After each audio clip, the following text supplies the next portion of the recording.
Bonjour à tous et bienvenue sur Hello Draw. Aujourd'hui on se retrouve pour un nouveau tuto Halloween. Je prends un carnet de feuilles layout spécial feutre à alcool. Je viens prendre rapidement mon scotch de masquage pour le déposer sur les contours de la feuille. Je prends mon crayon à papier et je commence à esquisser le croquis. Donc on va réaliser un petit paysage Halloween et grosso modo je vais faire des citrouilles, un petit paysage un petit peu austère, un petit château en arrière-plan juste ici et des petites chauves-souris juste ici. Donc pour le citrouille je viens faire des cercles. On fait des yeux en forme de triangle, pareil pour le nez et une grande bouche. Je viens faire le petit tronc ici et ici aussi. Et je peux ajouter quelques feuilles. Ici je viens juste faire une petite ligne d'horizon.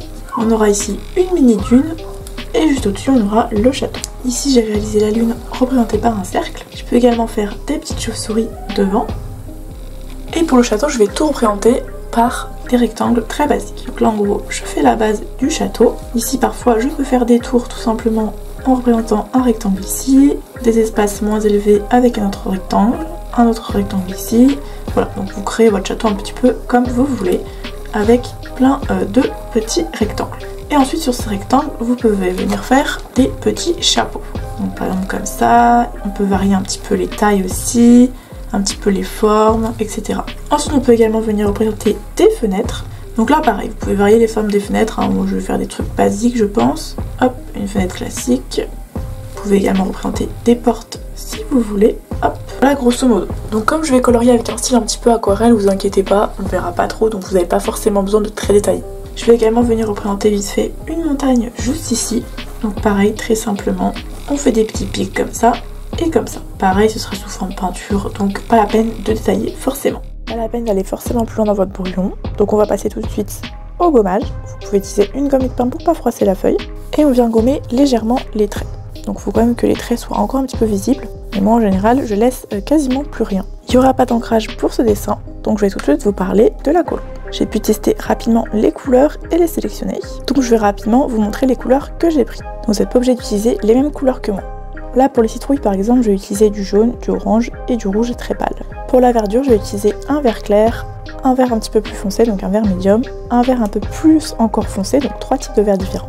Et un petit vert bleu turquoise, voilà, pour l'ambiance un petit peu plus lugubre. J'ai également rajouté cette couleur là, voilà, donc ça c'est pour les zones un petit peu plus sombres de la citrouille. Pour le tronc de la citrouille, on a besoin que de 2 couleurs, voilà, un petit marron clair et un petit marron un petit peu plus foncé. Et pour le château, j'ai décidé d'utiliser ces 3 graphites là, voilà, donc 3 grilles un petit peu différents. Ensuite, on a bien évidemment un crayon blanc et un crayon noir pour les différents reliefs, et un petit stylo à gel blanc que j'utiliserai sur la fin. Je viens avec ma couleur rouge pâle colorier dans les plis de la citrouille.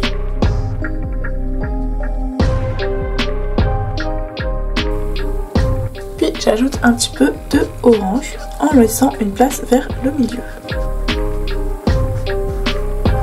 Et je viens compléter avec mon jaune.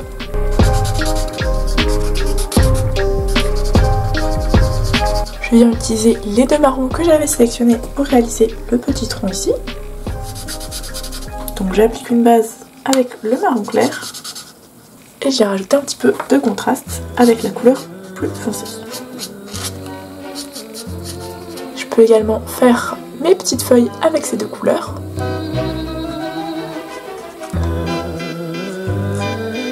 Et enfin, je peux utiliser mon crayon de couleur noire et mon crayon de couleur blanc pour compléter. Je vais prendre le marron pâle que j'avais utilisé pour compléter.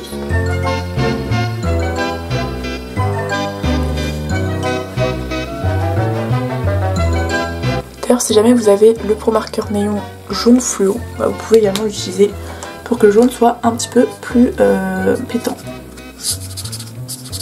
Je vais vous passer également rapidement en accéléré la verdure que je vais venir réaliser avec mes 4 couleurs vertes, dont la couleur un petit peu bleu turquoise.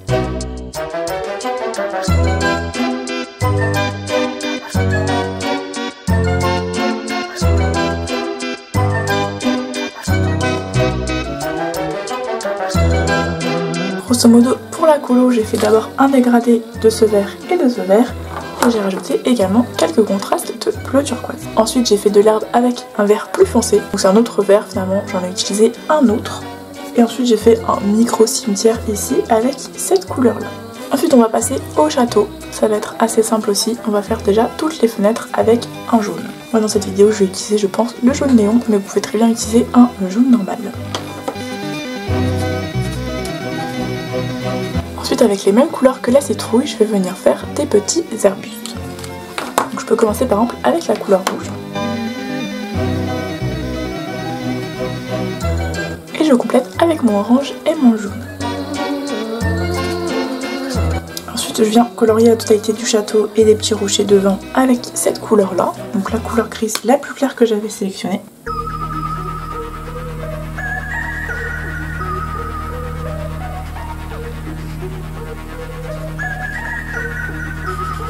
Et je peux venir contraster du coup avec ces trois couleurs. J'ajouterai également quelques reliefs orange pour les reflets sur le château.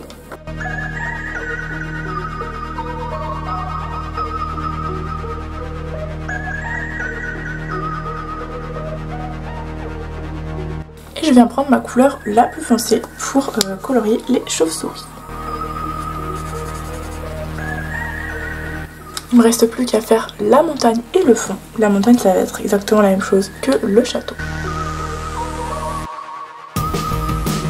Et enfin je vais faire le fond avec ces quatre couleurs et je viens faire un dégradé.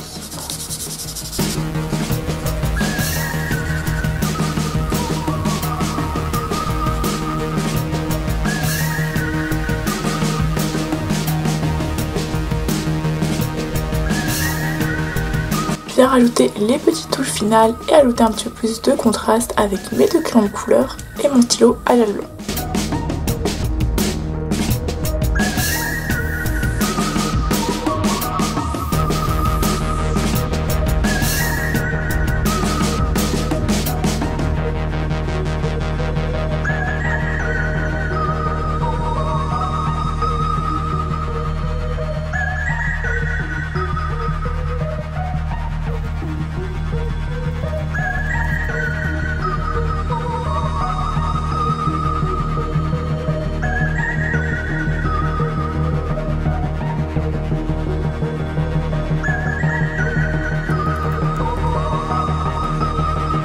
Et voilà, c'est la fin de ce petit tuto, j'espère que ça vous aura plu. N'hésitez pas à liker, commenter et vous abonner. Et on se retrouve bientôt pour une prochaine vidéo. Bisous!